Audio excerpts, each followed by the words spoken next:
si Rich Elisa C. Fulgencio. Nagtapos ng Bachelor of Science in Management Accounting, batch 2013, and also graduated in my master's degree, Masters in Public Administration, batch 2019. So ngayon po, dito po ako sa City of Malabon University nagtatrabaho bilang budget officer sa finance office. Ang mga hindi ko makakalimutang mga karanasan noong estudyante ako dito sa City of Malabon University. Before kasi ako ay isang working student noon. So ang pasok ko doon is 5:30 to 8:30. So ang aking mga kaklase also are working students. So lahat ng mga bonding moments namin during that time, tsaka yung namin, yung bonding moments sa paggagawa ng mga projects and CMU, mailalarawan ko siya bilang academic institution. So City of Malabon University is an institution that helps students to improve their quality of life.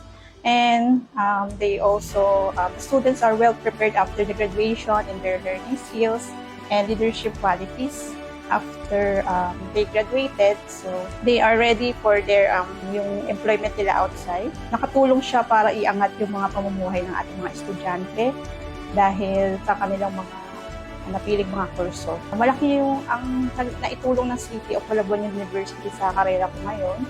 So, malaking bagay na dati kasi working student ako. So, I pursued my studies here in City of Malabon University.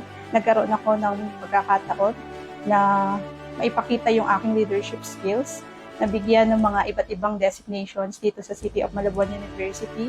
Actually, 2013, I was assigned here as the OIC Finance Officer. From 2013 to 2020, I was also designated as the University Secretary, 2022. And then currently nga po is Budget Officer dito sa City of Malabon University.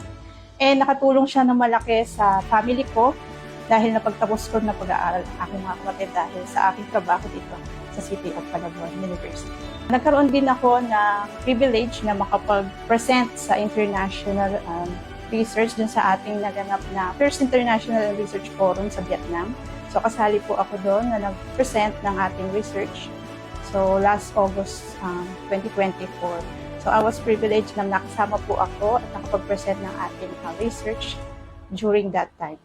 Happy 31st founding anniversary to the City of Malabon University. And I'm very thankful to this my alma mater for shaping into what I am today.